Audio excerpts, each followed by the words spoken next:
Test 1, 2, 3. Test 1, 2, 3.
Begin the meeting in 1 minute.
Good morning, everyone. If you want to get ready, we're going to start the meeting here. Welcome to the 33rd meeting of the Agricultural and Rural Affairs Committee meeting, or the Rural Affairs Committee. I'd like to call the meeting to order. We have received regrets from Councillor Kitts, who's unable to make it today, but I will ask that the coordinator do the roll call. Thank you. Councillor Kitts, Councillor Luloff. Good morning. Councillor Skalski. Here. Chair, Vice Chair Brown today. Here. And Chair Kelly. Thank you very much. And perhaps I will start on that note. Most people will, who are tuning in today, realize that I am not the chair of the Agricultural and Rural Affairs Committee, but I do appreciate our chair, David Brown, allowing me to chair a meeting and get some experience doing so. So I want to thank him for that. I will begin our meeting today. On behalf of Ottawa City Council, I wish to acknowledge that Ottawa is built on the unceded Anishinaabe Algonquin territory. The peoples of the Anishinaabe Algonquin Nation have lived on this territory for millennia, and their culture and presence have nurtured and continue to nurture this land. Item number 2, declarations of interest. Are there any declarations of interest? No. Seeing none. Confirmation of minutes are the minutes from the Agriculture and Rural Affairs Committee meeting of Thursday, March 5th confirmed. Confirmed. Thank you. Our first item of substance, item 4.1, actually that's a response to inquiry. There is a response to inquiry that was raised by Councillor Skalski at the City Council meeting of August 27th, 2025. It's my understanding that she does not wish to hold that item, so we can move on. Strategic Initiatives Department. This actually is our first item of substance, the Ottawa Rural Clean Water Program. We do have a staff presentation. There are no delegations registered to speak. And yes, there is one delegate registered to speak. My apologies. But we'll start with the staff presentation and then we'll move to delegates. Welcome.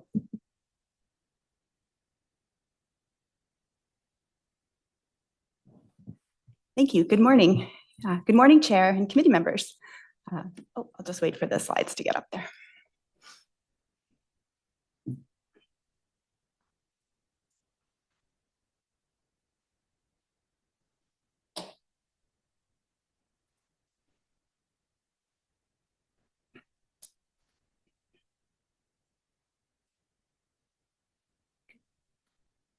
Are we good to go? I think so.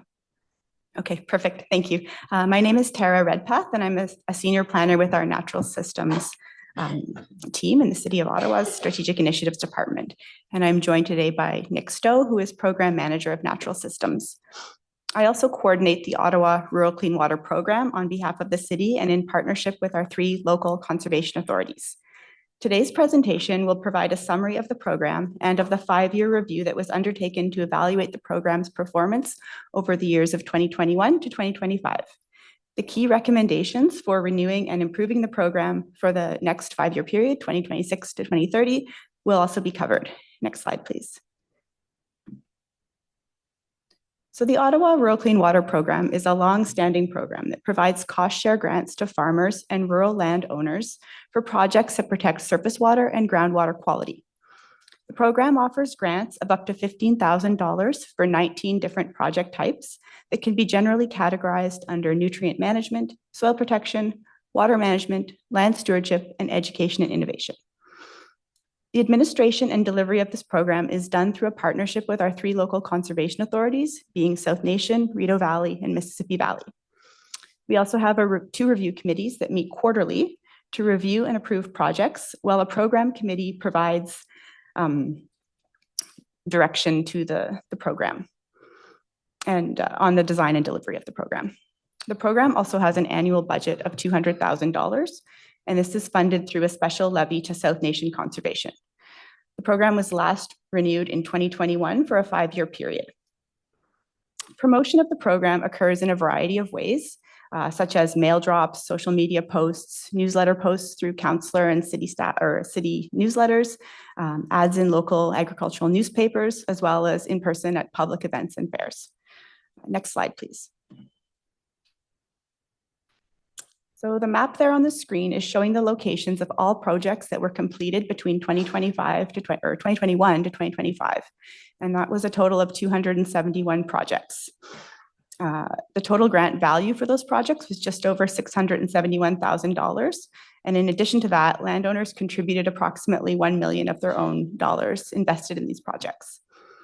The projects with the highest uptake over this period included forest management plans, erosion control, natural windbreaks and watercourse buffers, as well as well decommissioning. So many of the forest management plans, which you can see in the purple dots there on the screen, were completed in areas of Ottawa with higher forest cover and less productive agricultural lands. And we see projects taking place across all rural wards in that category. The erosion control projects show up as the orange dots. We had many projects to create or enhance natural windbreaks and watercourse buffers as well, which are shown in blue. So you can see a cluster of those blue erosion control projects, and then the orange erosion control and the blue windbreaks and buffers along a stretch of the Rideau River there as well, south of Manotick. And a lot of these were completed on rural residential properties. Well decommissioning projects, which are shown in lime green, took place in all rural wards, as well as even a few urban sites. Next slide, please. So just to highlight some of the key things that were resulted from this program, there's been some important gains in protecting water quality in rural Ottawa. So we have over 450 hectares of farmland have improved nutrient management with precision farming techniques and nutrient management plans. Over this period, we saw 112,000 trees planted along nearly 7 kilometers of watercourses or as part of natural windbreaks. We also had 1,752 hectares of forest protected through forest management plans. And the last thing to highlight is that the risk of surface and groundwater contamination was greatly reduced at 55 sites across Ottawa. And one last thing I wanted to highlight for the program from the past 5 years is that in 2021, we introduced a brand new project type for wetland restoration. And we've since seen 3 projects for restoring wetlands completed, and an additional 5 projects are currently underway.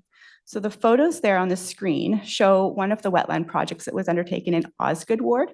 The top photo is showing the newly created ponds, and then the bottom photo shows the wetland vegetation and the buffer area that is already beginning to establish.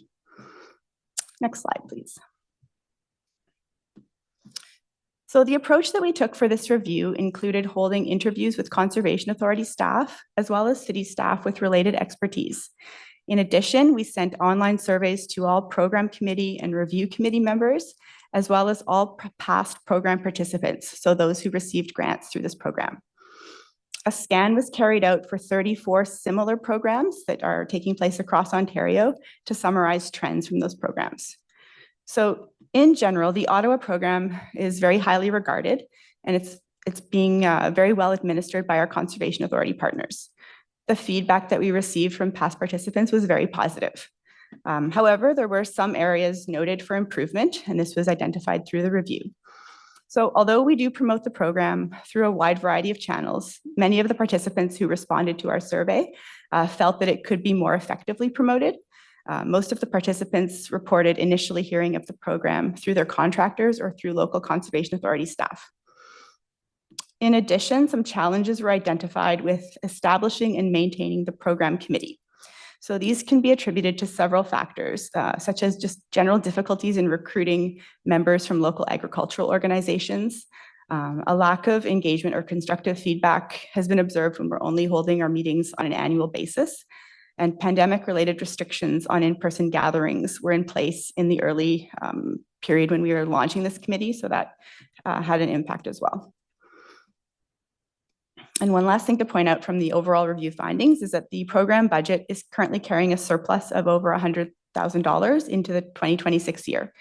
These funds were not allocated towards projects or program delivery. So this lower uptake can also be attributed to some of the limited promotion that took place, as well as contractor availability and supply chain impacts that we experienced during the COVID-19 pandemic. As well, we've seen cost increases sort of across the board for some of the project types, and overall budget pressures on household finances can be a limiting factor for some participants to submit an application. So these surplus funds remain available for new grants in 2026. And we are also setting aside some to provide support for the Living Snow Fence pilot, which was introduced in 2024 as a pilot program. Next slide, please. So moving on to the recommendations that came out of the review, these recommendations are based on input that was received from interest holders through the interviews and surveys, as well as the review of similar programs. And I just want to highlight some of the key recommendations. These ones that I'll mention all currently align with the current program goals. The first suite of recommendations includes minor modifications to the guidelines for 9 existing project types. So this would include things like minor updates to eligibility criteria to ensure that projects are having the maximum water quality benefits. We've also recommended some modest increases in the maximum grant amounts and rates for a few of the project types to encourage uptake and to also recognize some of those increasing project costs. A second key recommendation is the introduction. We're recommending introducing living snow fencing as a new eligible project type under this program and building on lessons learned from the pilot phase. We're also proposing several recommendations that would enhance the effectiveness and efficiency of the program's administration, such as updating the funding prerequisites that are related to environmental farm plans, as well as increasing the 5-year funding limit per property from its current value of $25,000 to a maximum of $35,000. And this would offer a bit more flexibility to landowners who are interested in wishing to undertake multiple projects. In terms of promotion, we would like to increase our targeted promotion and outreach to encourage uptake on some of the less popular project types. We want to explore some new ways of engaging with landowners, maybe look at some larger signs to attract more attention, as well as make better use of targeted advertising through social media platforms. And another idea that came across was the idea of hosting local forums or farm tours to showcase some of the past projects and past farm locations to landowners. The program committee was something we had also heard about having challenges with. We are proposing that we replace the formal program committee structure, the governance structure, with a more informal, flexible approach to soliciting feedback on program design and delivery. So there are lots of committee members and other committees that we can approach for input as needed, and we think that that would be more effective. The last recommendation here is that we continue to fund the program at the $200,000 per year through the special levy for the next 5-year period. And move to the next slide, please. All right, so the recommendations outlined on this slide are reflective of the feedback that we received from interest holders on the opportunities that exist to expand the program beyond its traditional water quality project focus and to broaden out and include more environmental stewardship focus and climate change adaptation and resilience. So this could include supporting private landowners with the creation and restoration of natural habitats, and some landowners have expressed a desire to undertake these types of projects. There are also opportunities to provide support for climate preparedness in rural Ottawa. So at this time, staff are recommending that we would undertake a more comprehensive study to ensure that proposed new project types would represent best management practices and would also make positive contributions towards environmental sustainability and climate preparedness in rural Ottawa. This study would include consultations with internal and external interest holders, including our residents. It would also examine options for integrating with other city programs and for aligning with council-approved strategies, such as Climate Ready Ottawa and the Infrastructure Master Plan. So there are some general project categories that were suggested during the review, and we would give these further consideration. This includes things like habitat improvements related to pollinator strips, grasslands, meadow creation, as well as a variety of ideas to support climate preparedness, such as nature-based solutions to reduce stormwater runoff, agricultural adaptations, and extreme weather preparedness. Staff are proposing to report back to committee and council in 2027 with the findings from this study and the consultations, along with a suite of options and recommendations. These recommendations may include potential program enhancements and associated funding considerations. Next slide, please. So that concludes my presentation. Thanks very much for the opportunity to share this information on the program today, and we would welcome any questions on the program or on the proposed recommendations. Thank you very much for the presentation. We do have one registered delegate, so we'll go to that delegate and then we can move to questions to staff. So I will ask James Scott Macklop to make your way down to the table.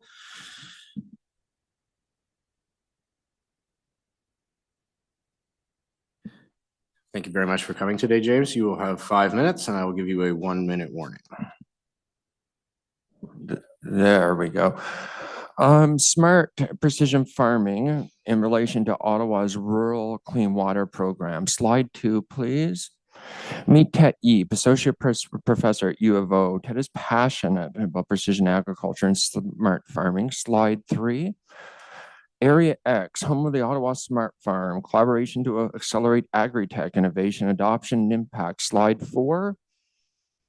Area X turns the Ottawa Smart Farm into an agri-tech innovation playground established by Invest Ottawa and the City of Ottawa. Slide 5. Area X brings together autonomous systems, sensors, IoT tech, telecommunications, big data, robotics, drones, CFVs, and 100 acres of farmland. The largest secure test facility in Canada, completely fenced and gated, equipped with GPS, Wi-Fi, 5G, mmWaves for telecommunications, and more. Slide 6. Smart farming is a practice involving systems of interconnected sensors, including ground sampling sensors, optical cameras, and more. Remote sensing is done to assess soil properties and crop health. Slide 7. Meet Jordan Wallace, founder of farmer in residence at the Ottawa Smart Farm and owner of GPS Ontario. Slide 8. Sorry to interrupt you, James. Just give me 1 second. I just wanted to make sure that we're focused on the file that is before us and that staff had just presented on. So we are here to talk about the Ottawa Rural Clean Water Program and the updates to that. Could you perhaps keep your delegation focused on that for now? My delegation is regarding the precision farming, which is mentioned in the Ottawa Clean Program, your links about 30 times. Thank you. If you could just get to the point. My whole point is on smart farming. Can we go along? Can you just make sure to keep it focused on the my whole thing is focused on that. Thank you very much. Where are we? GPS Ontario, where all data is played on a simple dashboard to precisely gather and monitor and evaluate yield. Slide 9. Meet Francois Collier, a member of the IEC and ISO and SEC. He's responsible for international standards surrounding IoT and digital twins. Slide 10. According to Francois, these standards involve the IOC Smart Farming Initiative. Slide 11. Overlap with smart farming. I'd like to point out genomics, breeding, crop production, and biotech engineering, remote sensing and analysis. Slide 12. Who needs standardization? Third dot down, remote sensing, acquisition of data, integration of enormous data sets leading to the sharing for optimization of precision agriculture. Slide 13.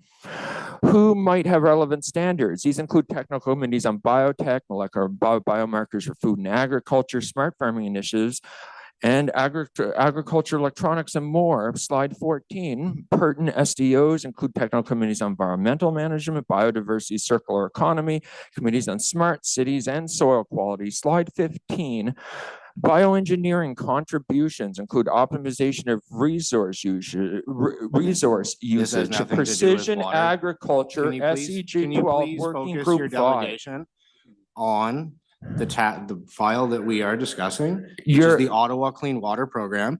I know that you've mentioned that this precision farming is mentioned in the report. Over 30 times Okay, in that's several great. reports. I don't think why I've don't you heard why you don't use you the want to word talk about water precision once. farming? Please focus your delegation on what we are here to discuss. We're here to discuss precision farming, which is in your clean water management program. Thank you. Slide 15, bioengineering 1 minute. contribution includes optimization of resource usage. Slide 16, precision agriculture uses data acquisition of weather, soil, pest, and disease and weed information. Slide 17, this is from the NRC's capabilities in food. Key technologies for the future in food include advanced materials, bio-based nano automation and robotics, crop biotech, IoT, big data analytics, and more. Slide 18. I'd like to point out under crop productivity, seed development, controlled environment, plant growth facilities, also under water and land, agriculture inputs, soil and water diagnosis, remediation, analysis of fresh water, soil analysis, soil composition. That is your time, James. Thank you very much for your delegation. Thank you for cutting me off several times while refusing to discuss precision. Any questions for the delegate? Nope. You have yourself a great day, James.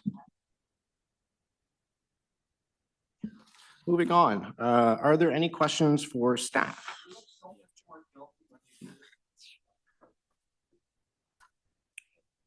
Okay, Councillor Brown. Thank you very much. In the presentation, you'd referenced trying to advertise some of the lesser known aspects of the program. Do we have a plan as to how we can share the word and really get it out there so we can drive some of that interest? Yes, thank you very much for the counselor, or for the question, and sorry, and through the chair. Yes, we have several recommendations to enhance the promotion and communications for the program. Some of the ones that we'd like to try is working more closely with our community partners as well, and working more closely with some of the contractors that offer some of these different project types, or, so for something like controlled tile drainage, perhaps that's something we could work with tile drain contractors on and spread the word that way, because we have seen lots of positive uptake as well when contractors are aware of the projects, they can direct their clients towards us for funding. We would also like to improve how we reach out to landowners, perhaps in a way that's a little more organic. So if we have some tours available or develop some forums where farmers and landowners can learn from each other, learn from their neighbors, see some of the projects on the ground, we think that could drive some interest as well. And one last thing I'll mention is just advertising in general. We do quite a bit of advertising already, and all the program participants receive a small sign that they can put on their laneway, but those may not be getting the visibility that might be necessary. So we were thinking of refocusing some of our existing budget, and perhaps buying larger signs to put in an area that might be more visible, for example, or ideas like that, making better use of targeted social media, targeting in on geographic locations and that type of thing. So we have some options to explore for sure. All right, thank you very much. Yeah, I think there's a great opportunity to leverage likely our partners at the Ottawa Federation of Agriculture, the OFA. They have the network already established, so I think there's a benefit to working with them.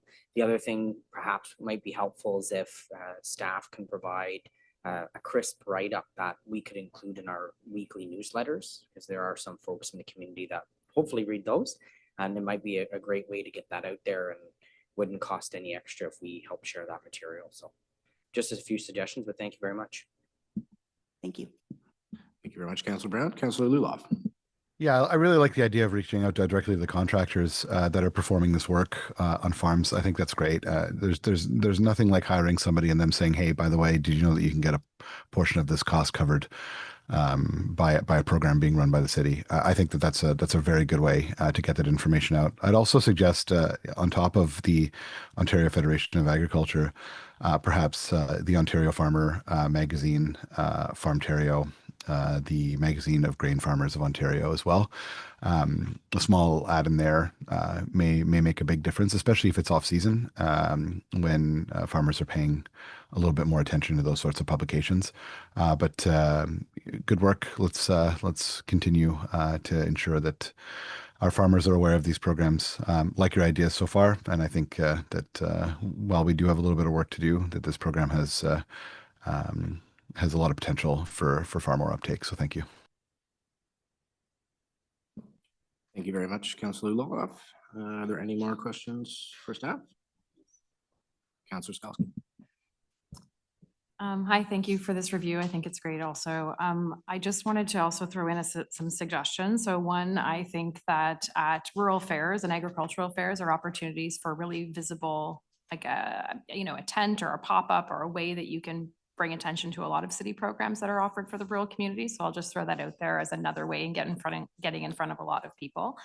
And I also wanted to say that I think it's important that as a city, we also know where the areas are that you think need work and need attention. So one example would be like where you already know there's erosion problems, like, to proactively reach out to the community association in that area, for example, and suggest, hey, there's a problem here, and there's money available to help fix it.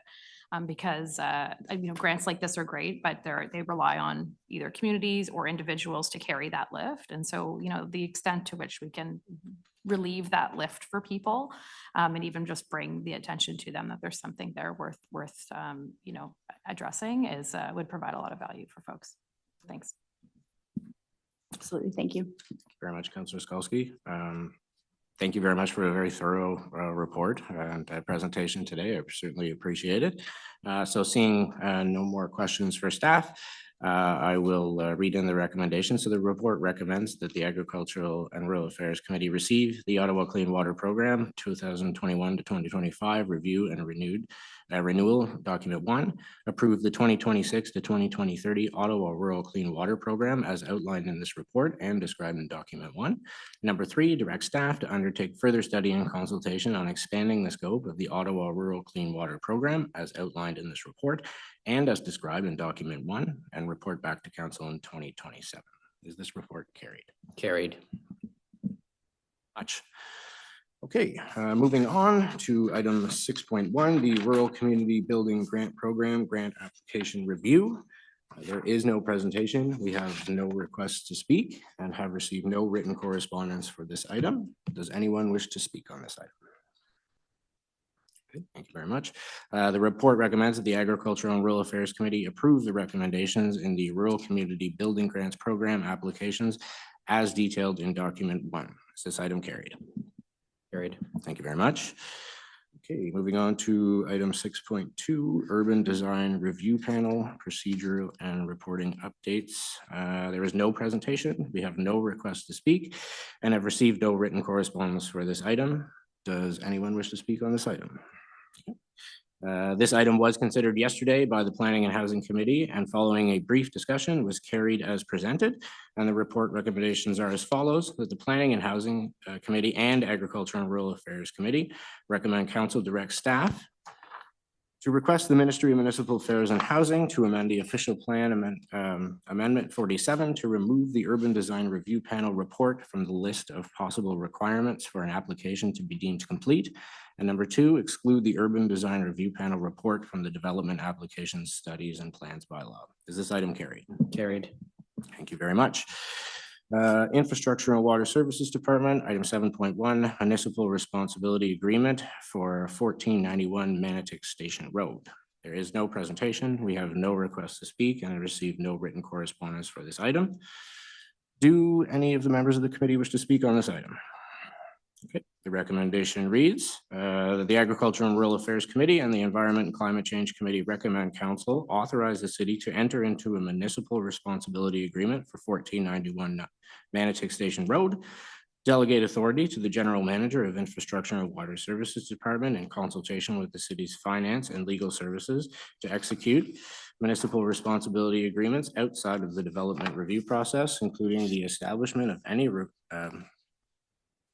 required financial assurances in accordance with provincial requirements. Is this item carried? Carried. Thank you. This item will also be considered at the Environment and Climate Change Committee on April 21st. Flying through this. Item 9.1, Office of the City Clerk, status update, Agricultural and Rural Affairs Committee inquiries and motions for the period ending March 24th, 2026. We have no presentation. We have received no request to speak and have received no written submission. The report recommendations are that the Agricultural and Rural Affairs Committee receive this report for information. Is this item received? Received. Thank you. We have no in-camera items. Item number 10.1, information previously distributed, urban design, brief terms of reference and urban design guidelines update. We have received that. So are we going to open mic now, or are we going to? Yeah. Okay. Open mic. Okay. So we will move on to item number 11, open mic session. We do have 3 registered speakers for the open mic session. And where will we begin? I think we are starting with Bobby Vasily, founder and CEO of the Canadian, Wollastonite. I learned a new word today. All right, so we will turn it over to Bob.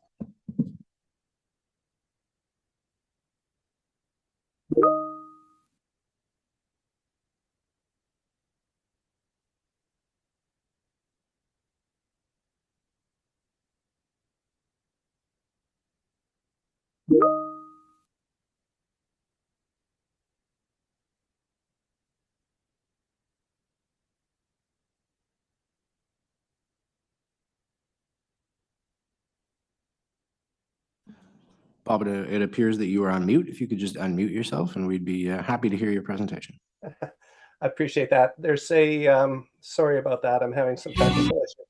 We'll start with a quick video that was put together by the City of Kingston, which will introduce our mine site and the Undo Climate project that we're going to speak about. Thank you. We all know that climate change is having a dramatic impact on the planet and on our way of lives. We're going to need to remove somewhere around 5 to 10 billion tons of CO2 from our atmosphere every year.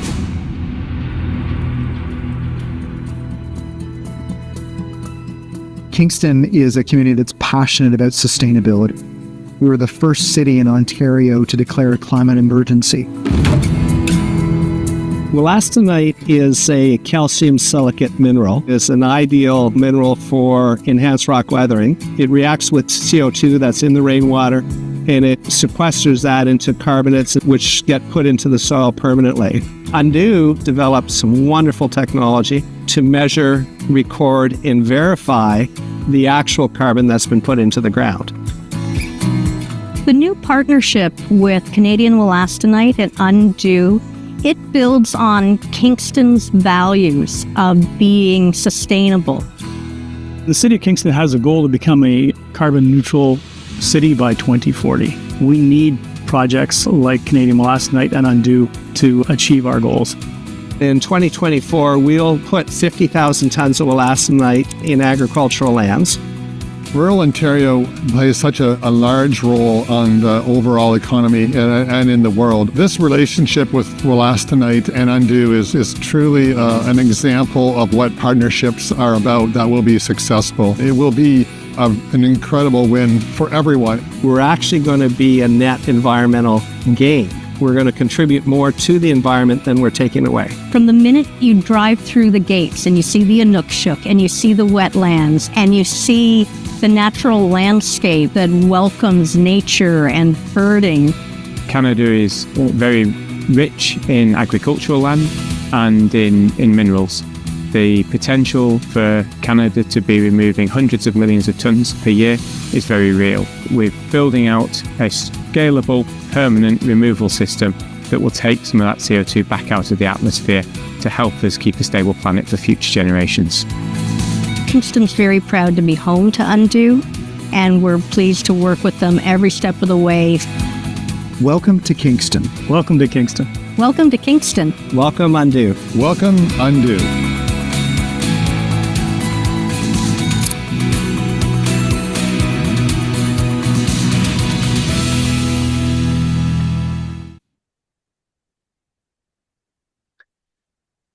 thank the committee's patience for all of the Kingston promotion in that. The City of Kingston put that video together to welcome this carbon project between Canadian Wolastoqiyik and Undo. We're very much looking to expand this project into a much larger region, which is the Ottawa region, which is strategically, it has large strategic advantages both globally, well, I should say nationally and globally. Peggy Sue will describe a bit more about that and about the program. I'll just finish off by speaking a little bit about Canadian Wolastoqiyik as a company. We're here in Eastern Ontario. We're the only wolastoqiyik mining operation in Canada. We have just a little over 600 acres of land, of which 55 acres is being mined for the production of wolastoqiyik. The remaining acreage is enhanced. We've put in forests, wetlands. The net result of this and the other major carbon undertaking as a mining operation is this quarter will be fully electrified by the end of June. So we will be able to produce 150,000 tons of wolastoqiyik material per year, carbon negative, actually carbon negative in addition to the forests and the wetlands that we put in. We support Eastern Ontario contractors.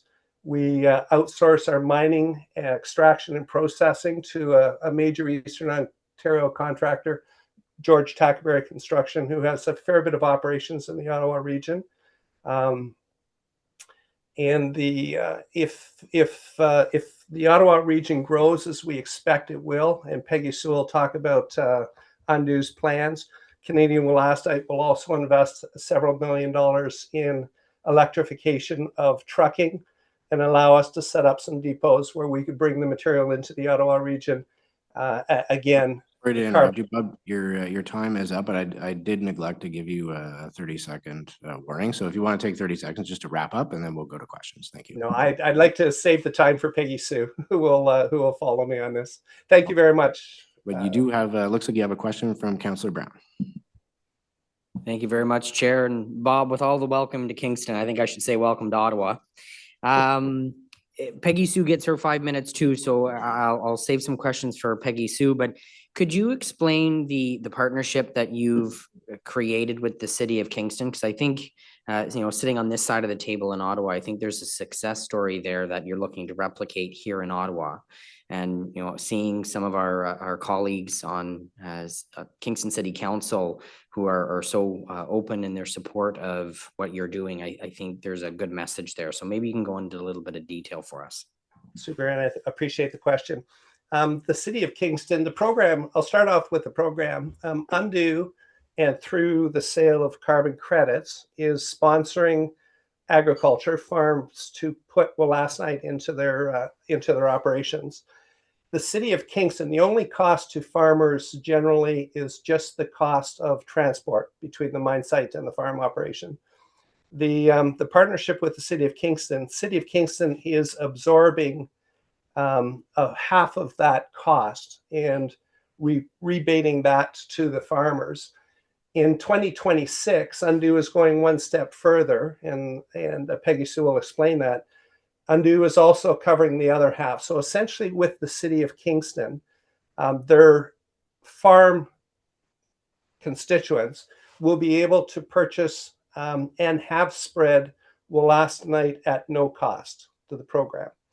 I think the city was quite pleased with the initial results. The take-up has been strong, and as dollar for dollar for the city investing in carbon offsets or carbon removal or carbon initiatives, I would say the city will I think confirm this is by far the lowest cost durable carbon removal opportunity that the city has of any of the programs that they've undertaken in terms of dollars per ton. So we're looking to expand this. We're certainly looking for a major site, and the region of Ottawa fits that criteria perfectly.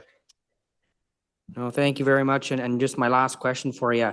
How many producers in the Kingston area were you able to partner with? So in terms of farms, I don't know, sorry, I don't know the number of that. Peggy Sue may be able to comment on that directly. And thanks so much, Bob. Thank you very much for your very interesting presentation, Bob. Seeing no more questions for you, we will turn it over to Peggy Sue, who I see has joined us as well. Thank you. Great to meet you. And we'll turn it over to you for your 5-minute delegation. All right. Thank you so much, Clark. And thank you so much, councilors, for your time this morning. Bob, thank you for that wonderful setting of the table. Yes, we are pretty excited to have this conversation with the City of Ottawa, which represents about 250,000 acres of farmland. And that is a massive opportunity that we're looking to expand into in a way that supports this city's initiatives. So let's get into some of that. So yes, Undo is a permanent carbon removal company, and we utilize enhanced rock weathering technology, namely wollastonite, which we procure from Canadian wollastonite. Our operations are based in Ontario. We have about a 20-person team right now, currently based in Kingston. And I'm coming to you today as the general manager for Undo Carbon Canada. Next slide, please. Okay, so for those less familiar with what enhanced rock weathering technology is, and for those of you where wollastonite is the first time you're hearing about this today, yes, our technology focuses on enhancing and accelerating a very natural process that is already happening, but we are looking to speed it up significantly by taking this mineral, this silicate rock, wollastonite, crushing it up even finer and spreading it across farmlands at variable rates based on a number of soil analyses that we perform on a farm-by-farm basis. This is an incredibly durable form of carbon sequestration. We often ask, well, why not plant more trees? Well, we certainly have to plant more trees, there's no doubt. And we need more durable forms of carbon sequestration. And this is certainly, as Bob was saying, dollar for dollar, the most cost-effective and one of the more permanent forms that currently exists. It's also one of the most bankable on the carbon market, making it a very meaningful business model to bring into the climate solutions space. Next slide, please. I may have gotten a bit ahead of myself, so this will just be a bit of a repeat on what I've said around some of the advantages of enhanced rock weathering, given some of the other technologies that are out there, our BEC systems, yes, afforestation, in comparison to biochar and so on. So there's just a great amount of stability when it comes to the weathering that the silicate rock provides when it does weather atmospherically, take that carbon, sink it into the soil, and then down into our water systems and further down all the way into the oceans, durably locking it away. I'll leave that there. Next slide, please. Okay. Just to give an idea of numbers, to date, in Ontario alone, we've spread just under 80,000 tons.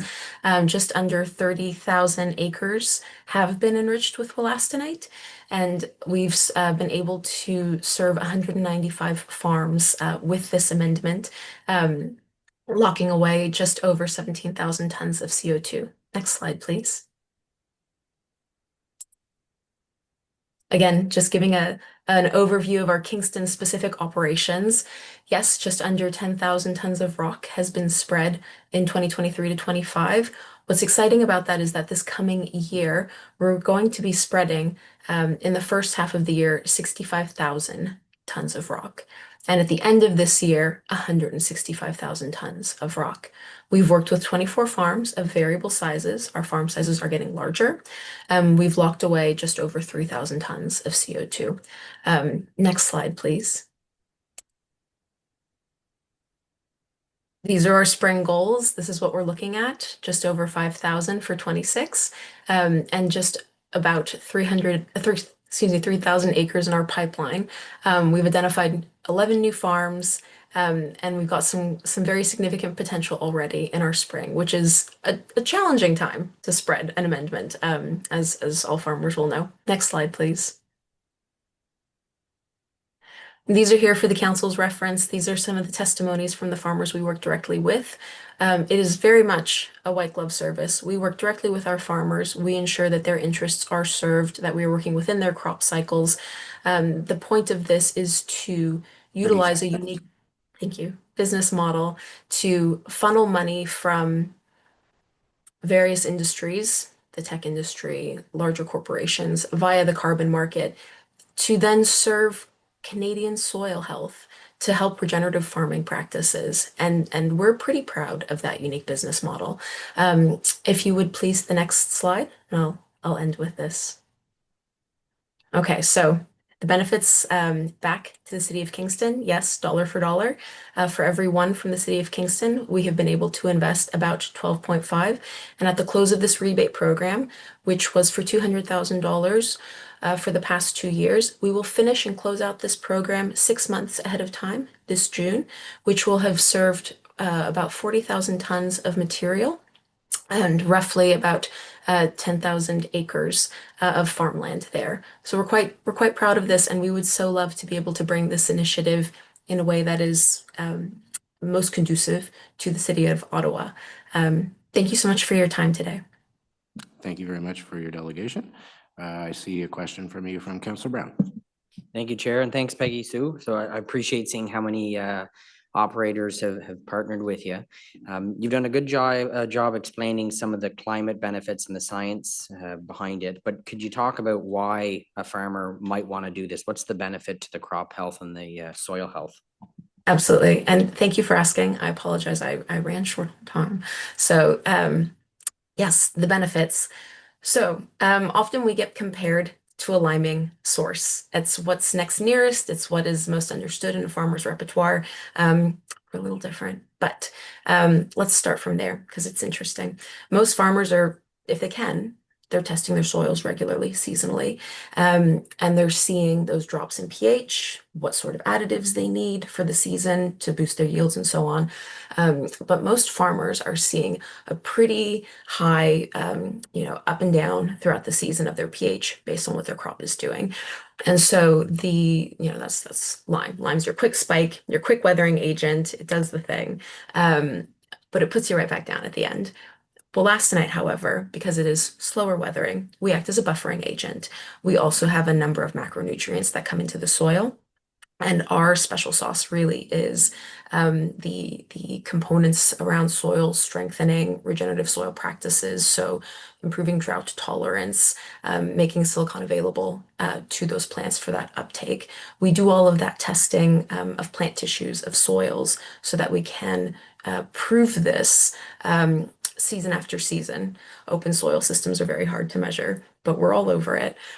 So instead of a farmer getting this kind of a variance, we get a much more even keeled, controlled buffering of their pH. And that does have significant impacts to their reduction in additives and in their yield being more protected season after season. Did that answer your question? It did, thank you. And my second question to you, I noticed one of the testimonials had said this one farmer in Markham has been spreading wollastonite for 8 years. So do you find that you've got some staying power with the farmers you've been able to partner with? Like they keep coming back year after year? So that's part of the learning curve for us is we are not a year after year amendment. We are right now looking at the 3 to 5 year application rotation, which is a little different for a farmer. So we have farmers who will have us spread an amount of their fields first, and then the next set of fields, and then the next set of fields. And so that rotation. But we actually, that's next on our piece is seeing if we can speed up that application cycle because our farmers, the staying power and the word of mouth of this community is very strong. And we're finding that farmers want to have this amendment more frequently and applied at higher densities because it is a lower, slower weathering and it is a great buffering agent. Well, thank you very much for your delegation today. I was able to speak with Rebecca Aird, who's a resident here in the city of Ottawa, and she's a great proponent of the science and the benefits that it could bring. So appreciate you and Bob taking the time delegating today. Thank you. Thank you, David Brown. I appreciate that. Thank you for your questions, Councillor Brown. Thank you very much for your delegation, Peggy Sue, and for your time here today. And since Councillor Brown did just mention Rebecca Aird, I will take the opportunity to mention that we have received correspondence from her, which has been circulated to the members of the committee and is on the SharePoint for anyone who wishes to see it. We will now move to our final open mic delegate. She's no stranger to the committee, Shirley Dolan. Welcome.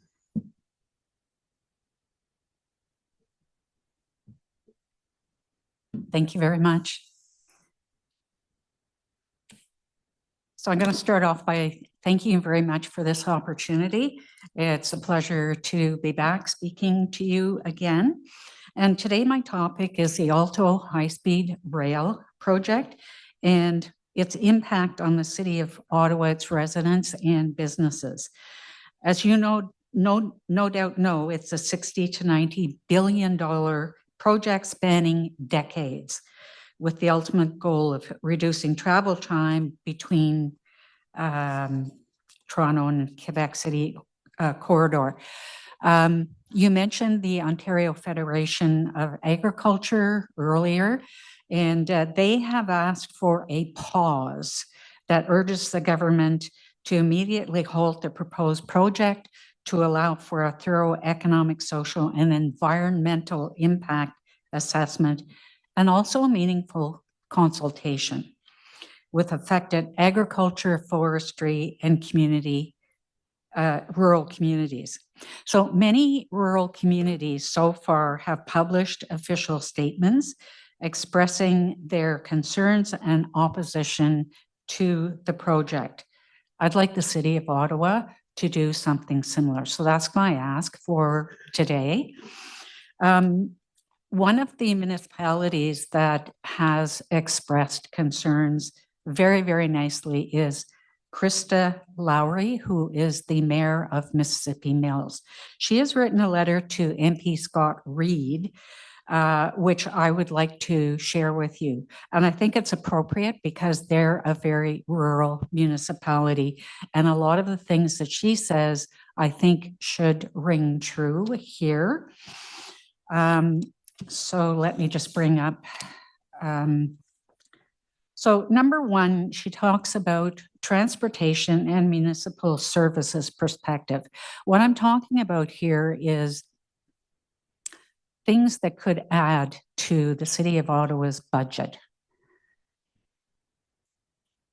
So for example, she talks about the potential severance of local and county roads, a fully fenced, grade-separated, high-speed rail corridor risks creating dead-end or orphaned road segments and could result in longer travel times for fire, ambulance, police services.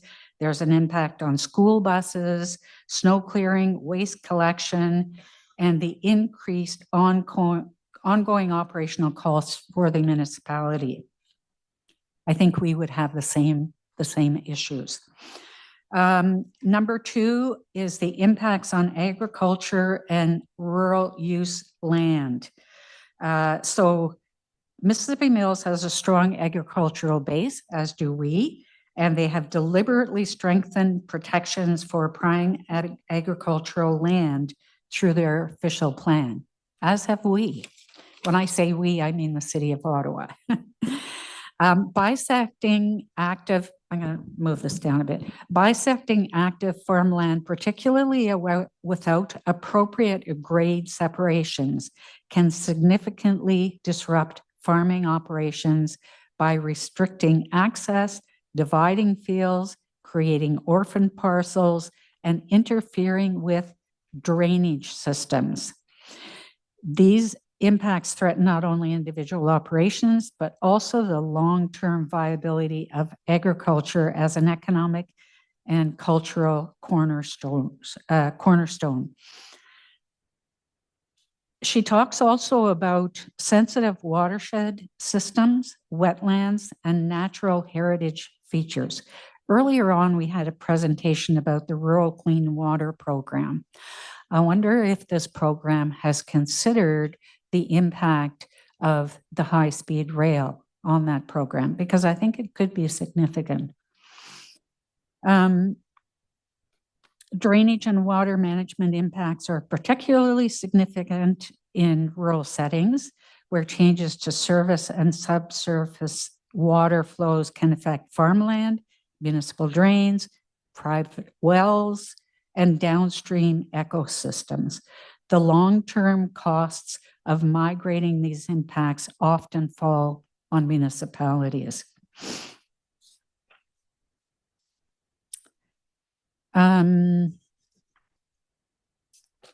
I want to skip to this one here. Fiscal responsibility. Yeah, that is time, Shirley. If you could just take 30 seconds to wrap up and then we can move into questions. Okay. I think my point is that, and I may send you this because there's a lot that I didn't get to.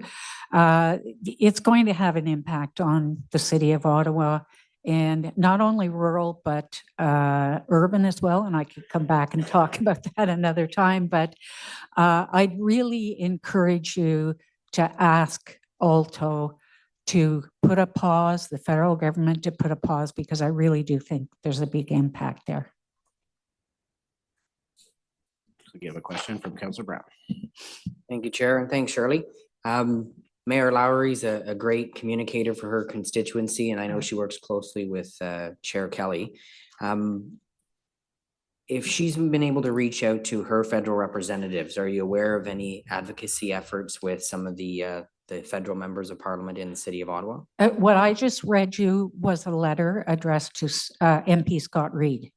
So I don't know if there's been any response, but as you probably know, MP Scott Reid has a petition, which is, I think, a little over 10,000 right now, which outlines concerns, many of the same ones that Mayor Lowry has expressed.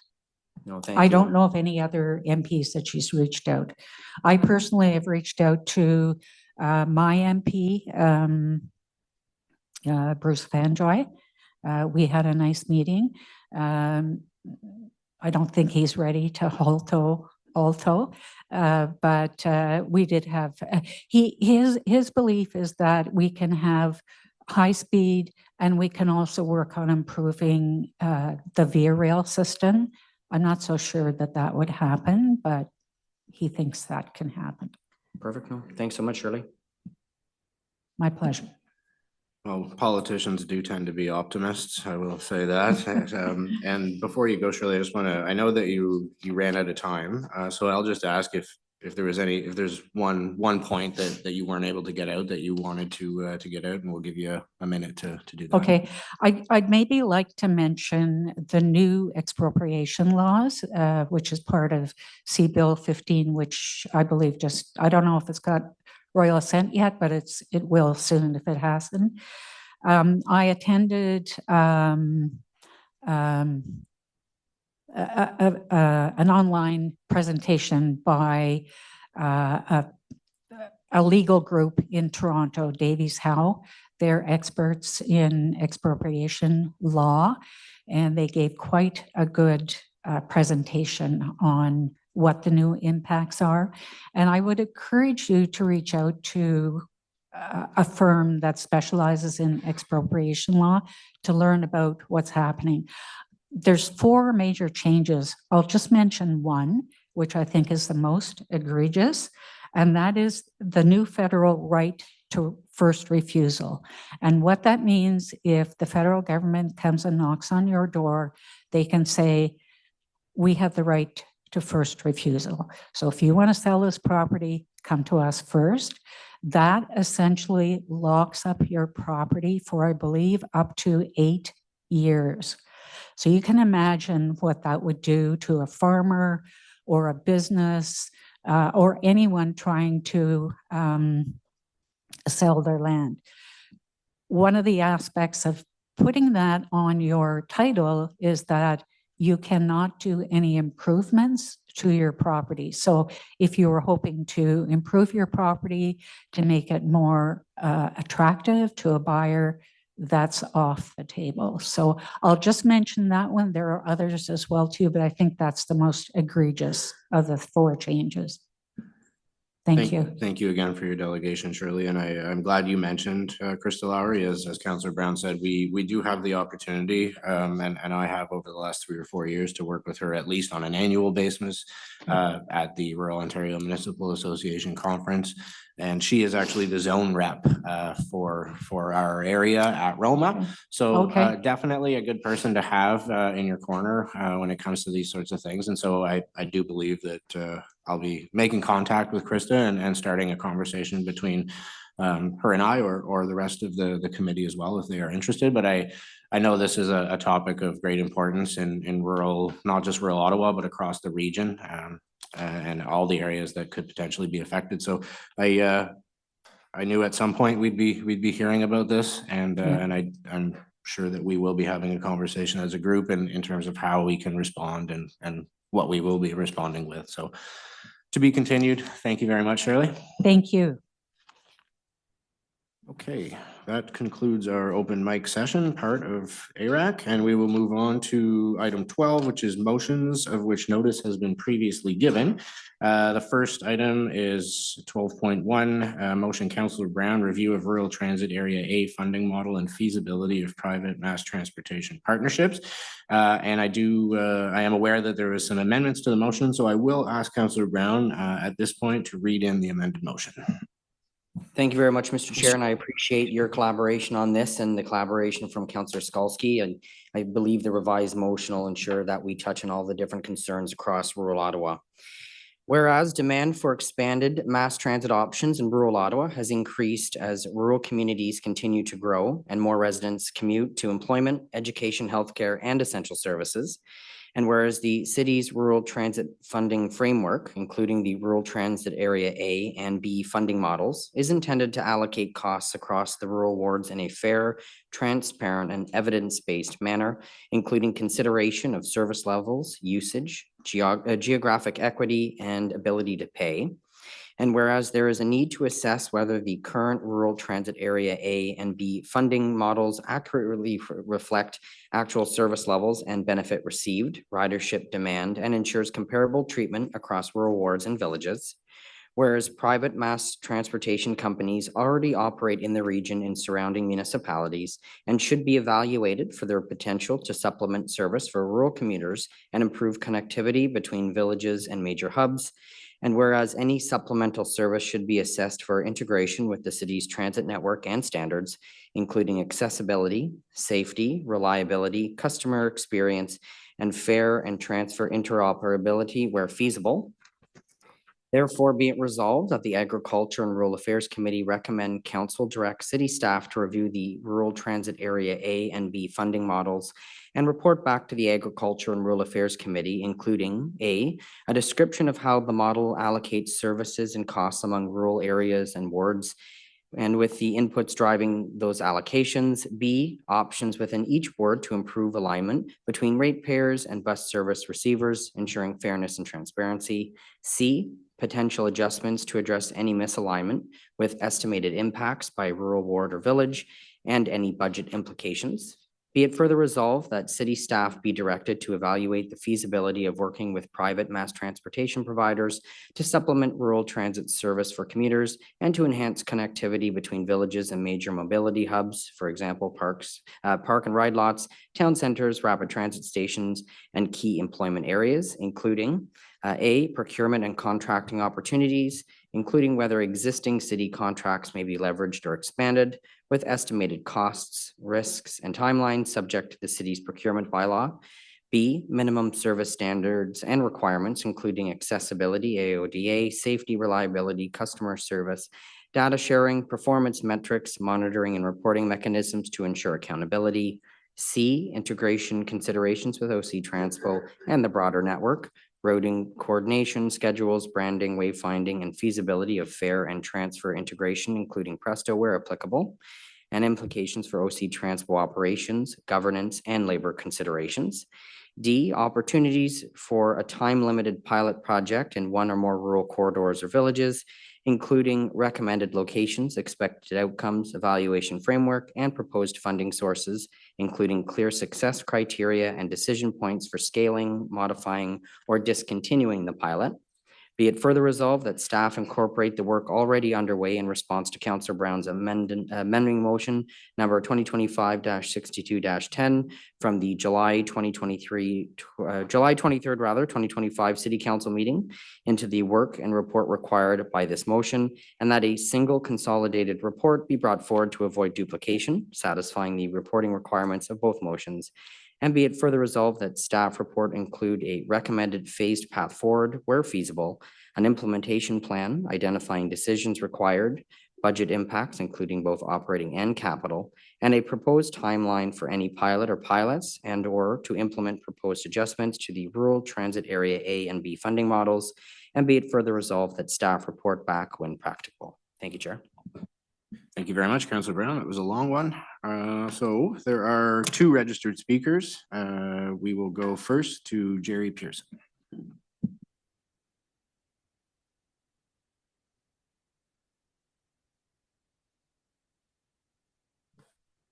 Good morning, and thank you for having me. I didn't do a presentation this time. I just figured I'd take the time to go over kind of what I've learned over the past couple of years since 2024. Was speaking with probably a couple hundred residents as well as some of the businesses. Recently, I do have a friend that does live in one of your wards. She actually just got laid off from work. And unless she can find a job really quick, she's not going to have a vehicle to drive anymore.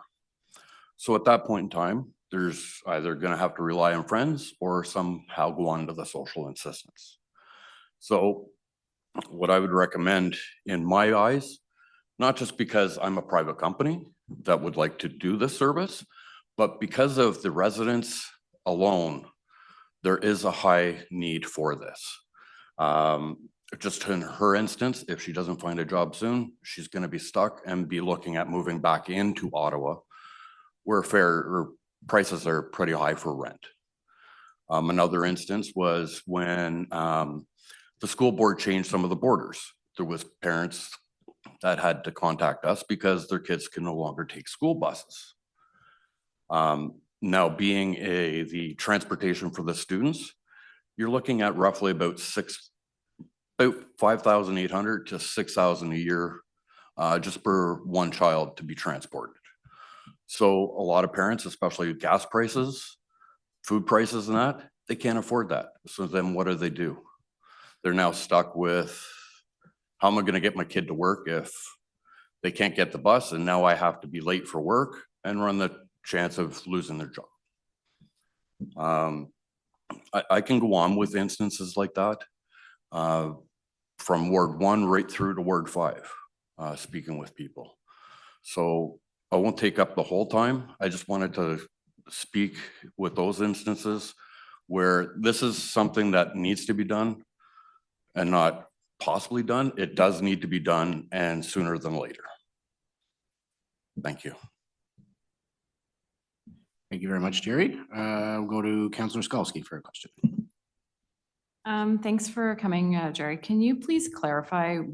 I believe I'd seen you at a delegation in the past, but can you just provide some context into like what you're proposing and the type of service that you imagine would be would serve what residents are telling you?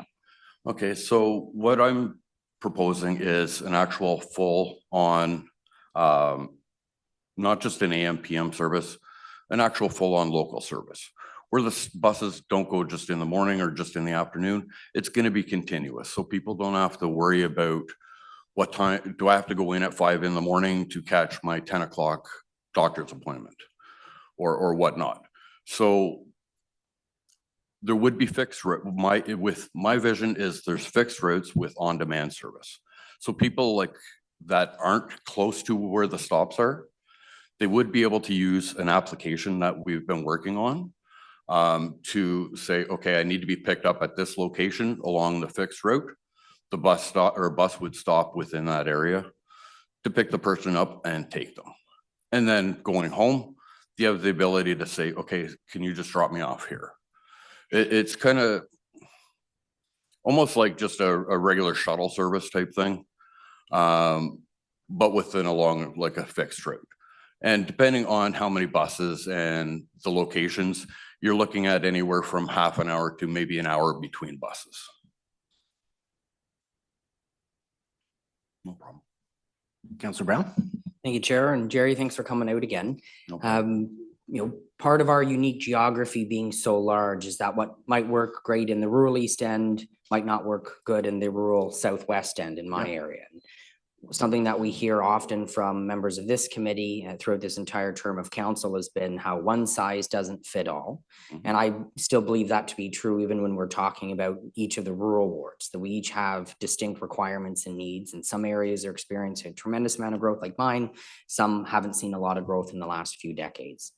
One thing that I find very positive is that there are smaller municipalities that ring the city of Ottawa that are looking into some of these small niche services to provide the type of service that their residents need. So can you talk a little bit about what you're seeing in your industry with some of these smaller municipalities and why you think it might benefit some of the rural villages in the city of Ottawa?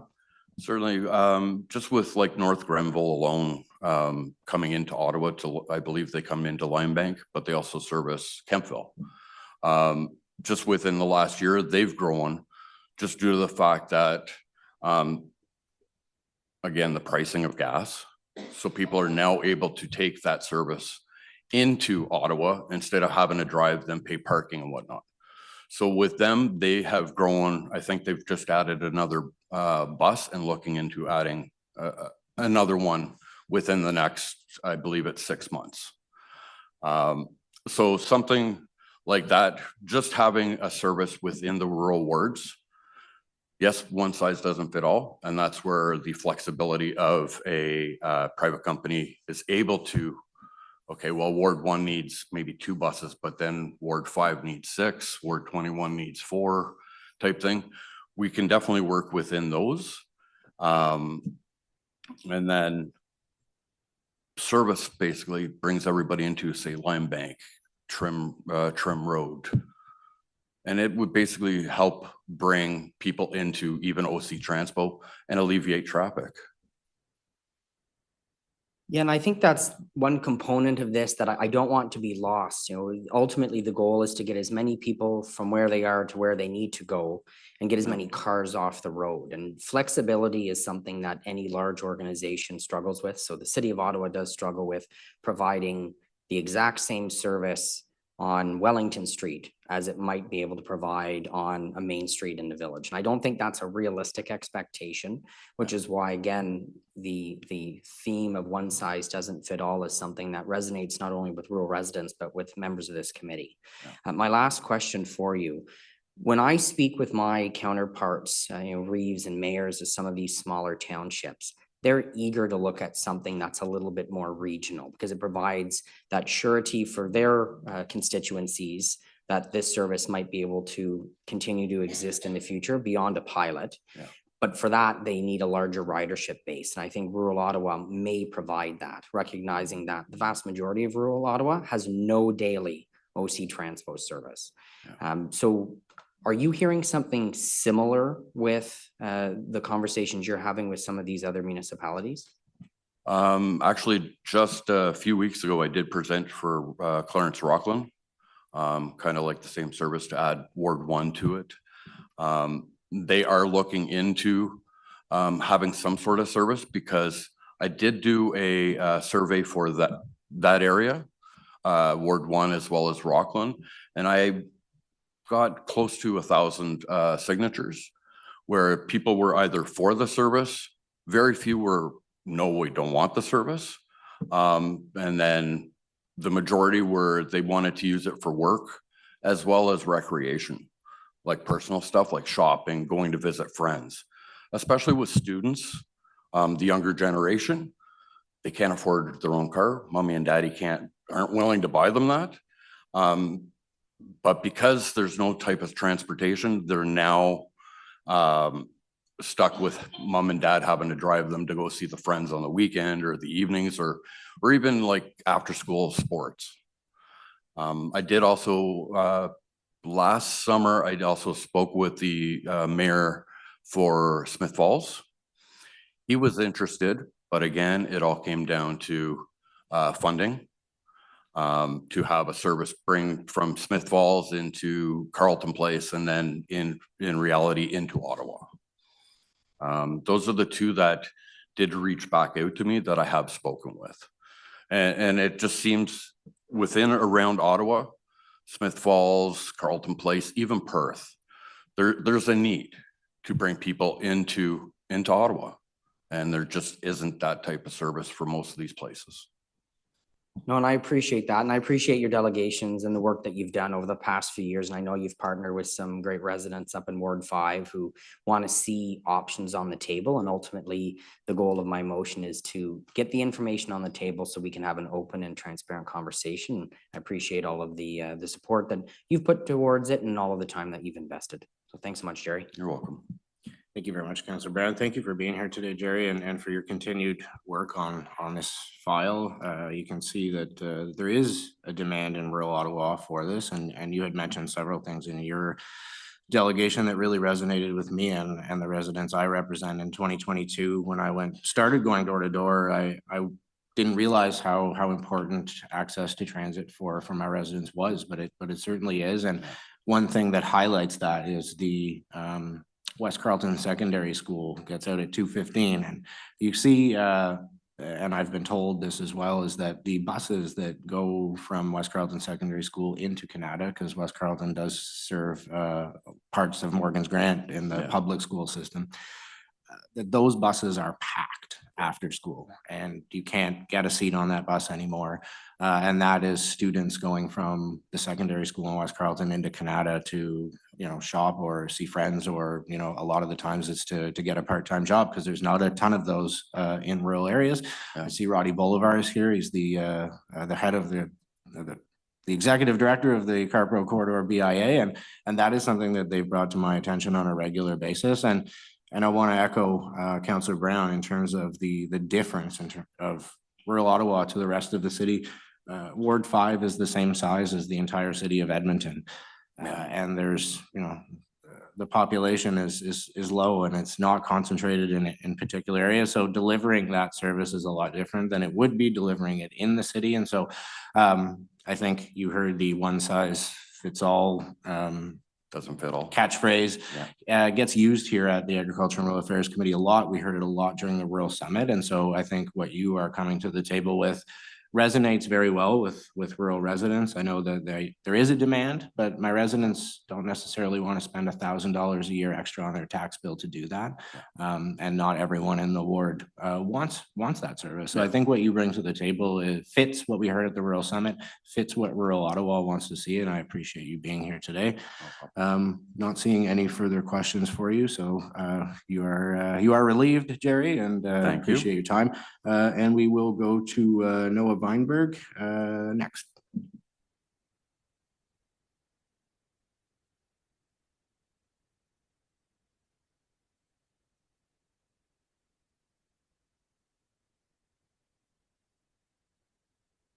Thank you very much, Noah. You have 5 minutes.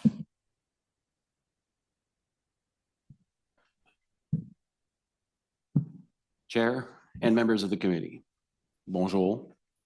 Merci de me donner la parole aujourd'hui. My name is Noah Weinberg, President of ATU Local 279. Je représente les travailleuses et les travailleurs de première ligne de transport en commun de OC Transport. Let me be clear. We support improving rural transit. We support better connections between communities. Nous appuyons les solutions concrètes pour mieux servir les résidents. But this motion does more than that. It introduces private delivery as a path forward before we have fully explored and supported solutions within our own public system.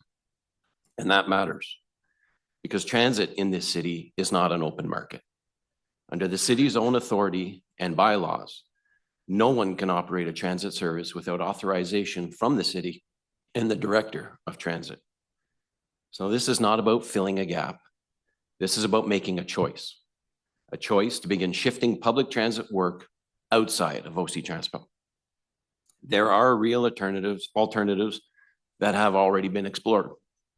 The recently resigned Associate General Manager examined expanding service using our own existing models, using a smaller fleet expanding the fleet, using smaller vehicles, building service within OC Transpo. That approach improves service. It creates jobs, it creates opportunity. Et ça permet aussi de réintégrer les travailleurs en retour progressif vers leurs fonctions complètes. That is how you strengthen public service, not by carving pieces of it out. Because once you move towards private partnerships, you introduce new problems. You create inconsistency in service, you create inequality in access, and you create barriers between services that should be fully integrated. Et ça, on le voit déjà. We see it in our own system. The complexity, the red tape, and the lack of flexibility that comes with a P3 and rail, and more recently in the drop in the snow clearing that got contracted out. That should be a lesson, not a model to expand. Microtransit is not new. We have seen versions of this for decades, and the results are consistent. Higher cost per trip, lower efficiency, and limited ability to scale. A bus becomes more efficient as more people use it. Microtransit becomes more expensive. In many cases, it becomes subsidized taxi service and not a real public service. Ottawa already has a system that serves the residents based on demand. Rural areas already receive service. That service can be expanded within OC Transpo, fully integrated, one network, one standard. If this was about improving service, we would be talking about OC Transpo delivering it. Instead, we are talking about contracting it out. And that has consequences. Loss of control, loss of consistency, et à long terme, une perte de qualité pour les usagers. We are not opposed to solutions, we are not opposed, but we are strongly opposed to shortcuts. Si on veut améliorer le transport en milieu rural, faisons-le correctement. Start with public service, build it with OC Transpo, engage the people who deliver it, because privatization is not a solution. It is the beginning of bigger problems. Je vous remercie. Thank you. Thank you very much for your concise delegation. I will go to Councillor Brown. Thank you, Chair. Noah, thank you for coming out today. This may be the first time that we've seen someone from the ATU rep come and speak to us. So it's good to have that conversation. And I know you and I spoke last year as well, briefly. I think for us on this side of the table, we can't get locked into an either or conversation because Ottawa is just too broad. I did a quick measurement this morning in the urban transit area where riders receive that daily consistent transit service. That geography is smaller than the ward I represent. And that's just me, not including Councillor Skalski, Councillor Luloff, Councillor Ketz, or Chair Kelly. And so when we talk about scaling, I think there's a real conversation to be had there. But I don't know how we scale appropriately across an area that becomes a little more population dispersed the further you move out from the center of the city. And I think that's the circle that we're having a hard time squaring here. When we talk about contracting out, I recognize and respect that the city has made decisions in the past that lock us into a particular path. But nothing prohibits us from having a conversation, both with OC Transpo, its union, its members, and the taxpayers of this city. This is about having that conversation, and for me, getting the facts on the table so we can make an informed decision. A lot has changed in the last 25 years of amalgamation. And I think now it's a great time to have this conversation. But so I'm clear, you're not here delegating on behalf of OC Transpo management today. You're here on behalf of your members. That is correct. Okay. And I know staff are on the call. I believe Pat Scrimger is going to join us. So I know I'll have some questions for Pat. Would you, I guess, acknowledge from our perspective that Ottawa is maybe just too big to provide the exact same service on every street corner, and that it's okay to be a little bit different depending on where you live in the city? Nobody is disputing the difference. If I may go back to the first point, you're correct. I am probably the first one to attend from ATU at this particular committee. After our brief conversation where I introduced myself to you at council, I would have hoped that that would have sparked the opportunity to share conversation together going forward. That did not. And we've continued to this point with a motion without ever considering ATU's opinion on the matter. That I have a hard time with. Yes, I'm not speaking on behalf of OC Transpo, I'm speaking on behalf of my members. We acknowledge that there is a difference. We acknowledge that there is a need. But the responsibility to fill that gap is not giving it to a private contractor. That's on OC Transpo, and that's on you as council to direct OC Transpo to expand, to explore those solutions, to collaborate with the people that are involved prior to finding other solutions. That is where we have a difficulty in this conversation. No, thank you. I appreciate that. And your job is to speak on behalf of your members. Our job is to speak on behalf of the taxpayers who have to fund the entire service. And to Chair Kelly's point, there are many in the rural area who oppose expanding the boundary because it does come with massive costs, which is why I think a user pay system, if that's something we can examine, might target the service we need in the villages that require it without burdening others. But Mr. Chair, that's all that I have. Thank you very much. Thank you very much. Seeing no other questions, I may take an opportunity to provide some comments and a question myself. So we will go to questions to staff after the delegate. There's a couple things that I had a hard time wrapping my head around that you said. And of course, I understand your position. You're here to represent the members of the union and what you do. And I don't necessarily see Councillor Brown's motion as trying to cut OC Transpo out of the conversation, but I do believe, and I think that was reflected in my comments earlier, that we are really looking to look at all options that could potentially provide that service, as that is our responsibility as a committee and councillors, is to represent our residents first. And this is a service, or the proposed service, would bring people from rural Ottawa to transit hubs within the boundary. So can you comment on, because you seemed to indicate that this is a system that would operate completely outside of OC Transpo, and of course the structures would and the funding would, but it would bring people to park and rides and to major transit hubs that would then use OC Transpo who are not using it right now. So can you comment on that aspect of it? Because the way I see it, it would actually enhance and bring more people into the transit system in the city, which would bring in fares and allow us to enhance service. Again, it's about the consistency, and it's about being part of collaboration and being a seat at that table. That has not occurred to this point. This motion seeks funding to explore an alternative option when the real options within what is available under the bylaws has not fully been explored. That is where we stand today. Okay. And I understand your desire to fully explore that. And again, I think we can do both at the same time, explore both options. But I have heard you comment publicly in the past that private is never the solution. Did you mean to say that? Absolutely. Within the city of Ottawa, our experience with private has gone sideways. So then what would be the point of the conversation that you are seeking? The point of the conversation is private is never the answer. What's the conversation we're even having? Am I going to be permitted to respond without being interrupted? I didn't interrupt you.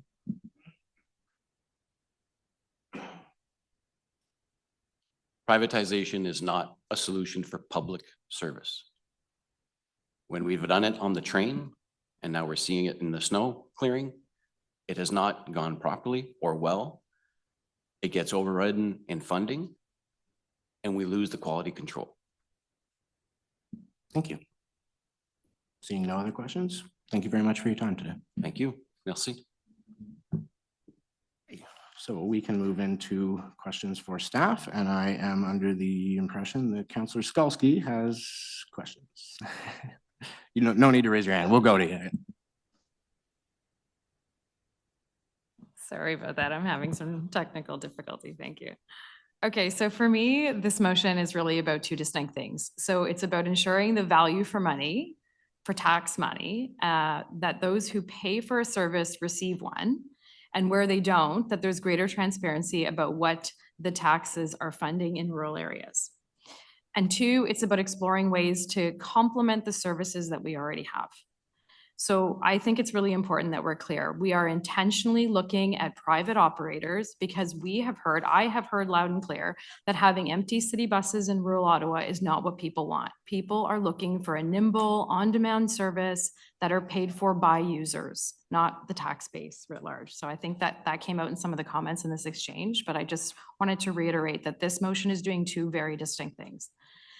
So we need to get the most for what we pay for, and we owe it to residents to explore ways that needs can be met with complementary services. Residents see success in other rural municipalities with private on-demand minibuses, and I get questions all the time about why we can't have something like that here. That's exactly what I hear. Why can't we have this here? So this motion will give us the information that we need to inform a discussion around that issue. I do have some questions for staff on this. So first, is this motion implementable in the timeline that is presented? Mr. Chair, I just want to confirm you can hear my audio okay? Yeah, we can hear. Okay, thank you. Yes, we can meet it by within the terms of the revised motion. Okay. Has the City of Ottawa ever explored private supplementary options in the past? And if so, can you just elaborate a bit on what those findings have been? So first of all, before amalgamation and in the first couple of years after amalgamation, the city contracted, before amalgamation, it was individual municipalities. After amalgamation, the city did contract with companies to provide several transit services. Over the years that followed, the decision of council was either to end those or to bring them into staff operation. In addition to that, quite a number of private companies were running bus services into downtown Ottawa, serving stops along the way within the municipality. But most of those stopped because of low ridership at the beginning of COVID and have not yet resumed. Okay. So it's been a pretty long time is what it sounds like since we've really explored this. Is that a fair characterization? Since contracting by the city, yes, it's been, I would say, over 20 years. Yeah. But for private companies like the earlier delegate was speaking about operating and carrying people in the city, we were doing that right up until COVID. Okay. Can you clarify when was the last time that routes like these shopping buses were reviewed? They're reviewed quarterly. Quarterly? Yes. Oh. And can you just elaborate on whether there is minimum service level expectations built into the transit area A?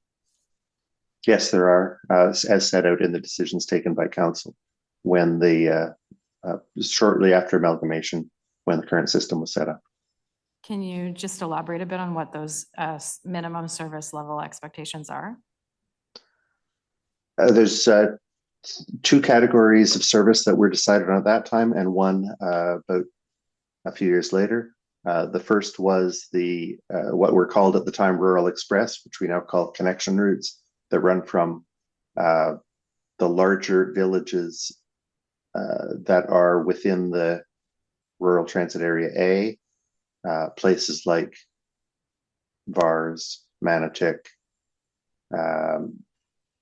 Carlsbad Springs, and several others to the central part of the city. Now they run to their nearest O train station, and those have 1 to 3 trips in the morning, 1 to 3 trips, sometimes 4 trips in the afternoon.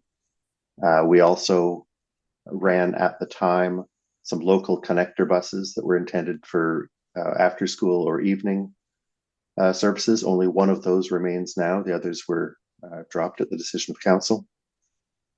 The one that remains is an after school trip that runs from Richmond to Stittsville and runs every afternoon. And then in a separate decision taken later, council decided to expand what had been a 1 day a week shoppers route from North Gore, Cars, and Manotick into the urban part of the city, to expand that to 5 of those from different parts, different villages around the city. So there's a different once a week route for shoppers and people going to appointments on Monday, Tuesday, Wednesday, Thursday, Friday. Each one's different. And then in addition, there's paratranspo service, which is provided across the entire extent of the city. Is there any standard related to the proximity of the kind of the ratepayer to the nearest stop that's available or anything like that? Or is it actually just a minimum number of buses that would enter the area? The decision taken by council on funding was subject of much discussion at the time among council members, and then in following multiple rounds of consultation, and then they decided on a geographic extent for the property taxes rather than it being tied to proximity to the bus stops. Okay. That's good for me. Thank you. Thank you, Councillor Skalski. Councillor Luloff.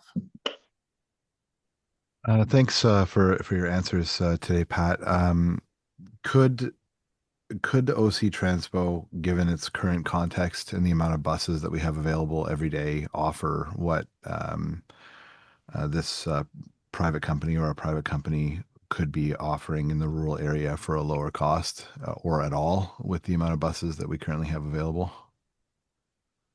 It would depend on the decisions of council, I'd say, whether council took a decision as part of any expansion to purchase more buses. And I think as the second part of your question about a trade-off in costs, it would really depend on the costs that a private company would quote if it were to be contracted, or if the private company were running it on their own and just funding the whole operation from their own revenue. Then there would not be that we might not know what the cost would be. I think probably the problem that I'm struggling with the most here is that council has directed to purchase more buses. We're just not receiving them. So, I mean, in the market right now, there's just not enough buses being provided to the city of Ottawa, despite the fact that they have been paid for. So, I mean, even if we were to say, okay, let's do this, like, are those buses even available for delivery? So if like we were to receive the entire suite of fleet that we have ordered, would that provide us with enough buses to run both the system that we have right now and to expand into the rural area in a meaningful way, in the way that we're looking to receive some clarity on through this motion? The buses that are on order today are for our existing service. If the service were to be expanded, whether in a rural area or in the urban area, there'd be additional buses required. So the buses that are coming, I mean, I don't know how many, maybe you have that at hand, how many we're waiting on from the industry? We've got on order, I'm going to say it's about, I'm going from memory, it's about 390 buses that are on order, and about 100 of those are here so far. Okay, so if we're getting 200 more buses and we currently have nearly 500 buses on the road? Maybe I should clarify, these are all replacement buses that are replacing all of these new buses that are on order right now are to replace life expired buses. They're not to expand the fleet or expand the service. Okay, understood. But I mean, we are running some of these buses that are going to be replaced by these ones that are on order currently. So it's not like, so could we potentially extend the life of some of the buses that are being replaced by these new ones that are coming in order to have a larger fleet to run a program like this? It may be possible. Some of these buses are well beyond their normal retirement life. For some of the ones that are in better shape or younger, it may be possible to put some money into a life extension on those buses. But that might only be for, 3, 4, 5 more years, not the full 15-year life of the bus, of course. Yeah, no, that makes sense. Okay. I think that like all of these sorts of ideas and options should be explored as part of the conversation that we're going to have about this. Because what I'm what I'm worried about is that, okay, sure, council directs, let's buy 100 more buses to be able to run a rural program, and then industry not being able to provide that for 5 to 10 years. I mean, we're already dealing with quite a few delays when it comes to delivery of new buses. I don't want to just exacerbate that problem by like it's I'm not saying that you're being deliberately just disingenuous, but to say like, okay, council can make a decision to purchase more buses, but if there's no buses available for us to be able to purchase, then that doesn't really make much of a difference to us at this point. You know what I mean? Yep, I'm not to be argumentative at all, but I would Please, just say that any private company would be competing for the same in the same marketplace with purchase a new vehicle. Unless they already have a fleet that's just sitting there right now that they're looking to use. Yes. I'm just, I don't know that that's the case anywhere. If there were buses that private companies owned, we would probably already know about them because they probably would have tendered them to us in our search for secondhand buses. Yeah, that's fair. No, I don't find you argumentative at all. And no, I appreciate that. I just want to get a kind of a clear picture of what this could look like. So while we're doing this sort of analysis, I think that these sorts of that this context also needs to be clearly explained within any report that comes forward to be discussed, because I do want to make sure that we're making the best decision and getting the best bang for our buck. I think it's pretty clear that over the course of the last 6 years or so, many people have decided to take up rural living, whether that was because of a newly revoked promise of being able to work remotely, or just for a different lifestyle, or one that fits the lifestyle that they want to live a little bit better, which means that there are people that we could be capturing with public transit that we're not. And given the extension of Line 1 and the desire for us to get more people on the train and in the bus system post that launch, I think that we need to be looking at expanded service into the rural area. And so having an idea of what that could look like, whether it's a private option or having OC Transpo do it, is important. I know that there's an inquiry in right now in the East End from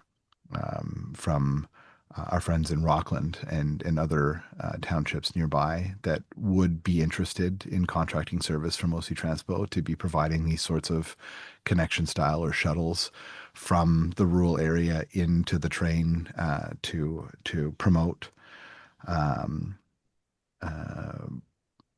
modal shift. And I think that would probably be good for us and good for the system, and frankly good for our transportation system writ large. So I think that having a very clear picture of what that could look like would be important. Would be probably the most important part of this discussion. So just appreciate if that analysis could be done so that we can have a more fulsome discussion when this comes forward. Is that cool? All right. Thanks. That's cool. Thank you, Councillor Luloff. Councillor Brown. Thank you very much, Chair. And Pat, I'd like to thank you and your team for all of the assistance that you've provided in crafting the motion and providing that expert level of advice as we try to get to a place where something positive can happen. I want to make sure that committee and the public are clear as to what we're talking about today. And we're not talking about a particular service type or service level today. What we're talking about is going back, gathering that data so staff can come back and present those findings. Is that your understanding of the motion as well? Yes. Okay, thank you very much. I know for my own ward in the past, there has been RTA service provided to villages that now are in the RTB area. And I'm speaking specifically about North Gore and Cars, because the service didn't warrant, or the ridership rather didn't warrant that level of service, and a decision of council was made to remove that type of service, the daily commuter service, from these villages. So I know changes can be made, but we usually do that with stats, with figures, with data, so we can ensure that we're making informed decisions. And that's what the intent of the motion that I've tabled today is to do. We want to make sure that we're making these informed decisions. The challenge that I have, of course, is that it's very easy to get members of council or the public into two camps. You either want public service or you want private service. I honestly believe there's an option here where we can see benefit of both of those being provided in the city of Ottawa. I want to ensure that if we move forward, we're respectful of the decisions that council has made in the past, but that we're not shackling ourselves to it's either OC's way or no way, because I think we lose out in the rural area if that's the attitude council determines to take. Of course, staff will do whatever council directs, and I can appreciate the role and the position that you and your team are in as we move forward, hopefully with this motion. Are there any other implementation challenges that committee should be aware of that aren't covered in the motion or that might not be uncovered with the direction that's being sought here today? So, Mr. Chair, I think that's what the motion would ask us to do, is to find whether there are any constraints and points that would guide council's decision, and that's what we would do. As we laid out in the staff comment on the original motion, we're somehow we need to make our conclusions consistent with the current direction that we have from council, and we would point out to you if there's anything that you've asked us in this motion to consider that would be at variance from current council policy. So that you could consider whether you were going to advance any change to policy. And of course, as I said in the earlier, or as I said in our discussions and in the staff comment, we'll be working within the framework that the province has. The province is the responsible authority for intermunicipal transportation, and so we respect their laws or anything that would cross municipal boundaries. Thank you very much. And my last question to you, just to confirm, if committee does pass this motion today and council carries the motion as it's been tabled today at ARAC, staff are able to undertake this work? We are. All right, thank you very much. Thank you, Chair. Thank you very much, Mr. Scrimger, for being here to speak on behalf of OC Transpo today and for confirming that this is implementable on your end. And I want to thank Councillor Brown for his efforts in this regard. I've played a minor supporting role, but he has driven this motion and the conversation. And I want to thank everyone who's been involved in the conversation. This is an important topic in rural Ottawa. And I want to make it clear and echo what Councillor Brown has just said, is that this does not make a decision on how we move forward in rural Ottawa with transit, but sets up the conversation in the right way to explore all possible options for service delivery for people in rural Ottawa, which is the job of this committee, is to consider first and foremost what is in the best interest of rural residents and how we implement that plan. So much appreciated for everyone's involvement in the conversation today, and I do fully support the motion and hope that all of my colleagues will do the same. So with that said, is the motion carried? Carried. Thank you very much. So moving on to, I believe we have a motion from Councillor Skalski, which will require suspension of the rules. So I will pass it over to Councillor Skalski now for that.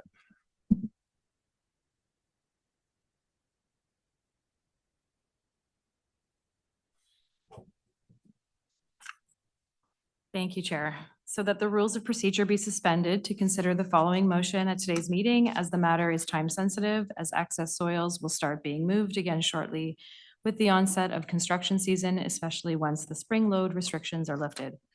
So whereas the management, transport, reuse, and disposal of excess soil, also known as fill, is governed by Ontario Regulation 40619, on-site and excess soil management.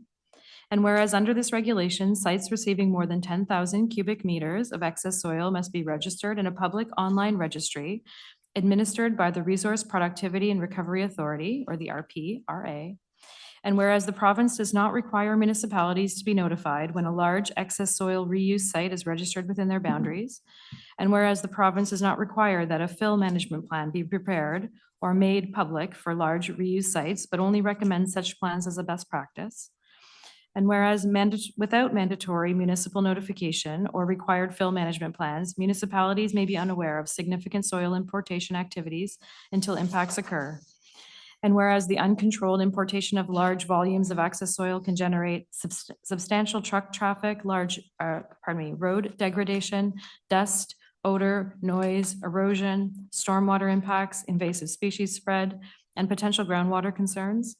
And whereas in the absence of advance notice and proactive planning requirements, municipalities are limited to reactive enforcement of existing bylaws after impacts to residents, infrastructure, and the natural environment have already occurred. And whereas several Ontario municipalities have adopted bylaws or site plan control measures to address excess soil reuse activities in order to mitigate negative impacts and close regulatory gaps. So therefore be it resolved that the Agriculture and Rural Affairs Committee recommend council direct staff to, staff to report back by Q3 2027 with the review of how other Ontario municipalities regulate or oversee excess soil reuse sites, including mechanisms such as site plan control, haul route agreements, fill management plan requirements, road use agreements, and nuisance mitigation measures. And as part of this report and within the confines of applicable provincial statute and regulation, staff provide recommendations to council on how to best strengthen the city's regulatory or oversight approaches to excess soil reuse and disposal sites so as to close gaps that otherwise limit the city's ability to ensure that these properties are managed appropriately. And in the interim, by the end of Q2 2026, staff bring forward for council's approval an amendment to the site alteration bylaw 2024-448, requiring owners or operators of excess soil reuse sites or of registered projects using such sites within the city of Ottawa to notify the city and the local ward councillor within 5 days of registering with the province. Thank you very much, Councillor Skalski. I'm not seeing any questions for you or for staff. Is that motion carried? Carried. Thank you very much. We will now move on to notices of motion for consideration at a subsequent meeting. And I do believe we're going right back to Councillor Skalski, who has one for herself and one on behalf of Councillor Kitts, and I will leave it up to her as to which one to start with. All right. Okay, well, let's do the one for, this is on behalf of Councillor Kitts. It's called Improving Road Safety at 10th Line Road and Wall Road. So whereas the intersection of 10th Line Road and Wall Road is a rural intersection experiencing increased traffic volumes due to ongoing growth and development in the area, and whereas recent collision data provided by the Ottawa Police Service indicates an emerging trend with 6 reported collisions in 2024 and 2025 combined, and highlights the importance of ongoing efforts to support driver awareness and road safety. And whereas the intersection meets the city's traffic signal warrant criteria and a permanent solution such as traffic signals or a roundabout is anticipated to be considered through the 2027 budget process, and any interim measures would be subject to staff review, prioritization, and available funding. And whereas the city is implementing interim safety improvements at this location, including enhanced warning signage, larger stop signs, pavement marking changes, and lighting adjustments. And whereas the intersection does not currently meet city's requirements or provincial recommendations for the installation of flashing mounted beacons, and whereas flashing warning beacons mounted on signs are a relatively low-cost intervention that can improve driver awareness and reduce the risk of angle and high-speed collisions at rural intersections. Therefore, be it resolved that staff be directed to install mounting flashing warning beacons on signs at the intersection of 10th Line Road and Wall Road as an interim safety measure, and be it further resolved that funding for this work be allocated from the existing general traffic services operations budget, and be it further resolved that staff continue to monitor collision data at this intersection and report back as part of future budget considerations for a permanent intersection control solution in consultation with the ward councillor. Okay, and then, oh, you're just going to be reading. Okay, here we go. So the next motion, this is for Rural Home Infrastructure Upgrade Financing Program. So whereas rural residents in the city of Ottawa rely on private infrastructure, including drilled wells, septic systems, and permanent standby power systems to safely occupy their homes, and whereas having running water and functioning sanitary systems is an essential upgrade that can put an unexpected pressure on family budgets, And whereas climate change is increasing pressure on private water and wastewater systems, including more frequent and severe drought conditions, extreme rainfall events, and power outages that directly affect rural households. And whereas this year's exceptional drought conditions have highlighted the vulnerability of private wells and the growing need for resilient water infrastructure in rural communities. And whereas the City of Ottawa already operates the Better Homes Ottawa program, which provides financing to homeowners through a local improvement charge model that allows upgrades to be repaid over time through the property tax bill. And whereas this financing structure has proven to be an effective tool for enabling homeowners to make major investments that improve environmental sustainability and climate resilience. And whereas the Better Homes Ottawa Loan Program is scheduled to undergo comprehensive program review, including alignment with Federation of Canadian Municipalities partnership requirements. And whereas there is currently no comparable financing program available to rural residents to support essential infrastructure upgrades such as wells, septic systems, and permanently installed standby generators. And therefore be it resolved that City Council directs staff to include as part of the upcoming Better Homes Ottawa program review, an assessment of opportunities to expand or adapt the program to support rural infrastructure upgrades, including private wells, septic systems, and permanently installed standby generators, and be it further resolved that staff be directed to evaluate the feasibility of delivering such a program through either an expansion of the existing Better Homes Ottawa financing program or a new standalone program specifically designed for rural properties and private servicing infrastructure. And be it further resolved that that staff report include options for financing using a local improvement charge or similar property-based repayment model, potential funding sources, including federal and provincial climate adaptation and resilience programs, eligibility criteria that prioritize climate resilience, water security and protection of groundwater resources, and a proposed implementation timeline and estimated financial impact to the city. And be it further resolved that staff report back to the appropriate standing committee and council as part of the Better Homes Ottawa Loan Program review anticipated in Q3 2027. Thank you very much, Councillor Skalski. We look you. forward to discussing those at our next meeting. Are there any inquiries? Seeing none. Is there any other business? Seeing none. All right, we are adjourned. The next meeting will take place on Thursday, May the 7th, 2026. Thank you very much, everybody.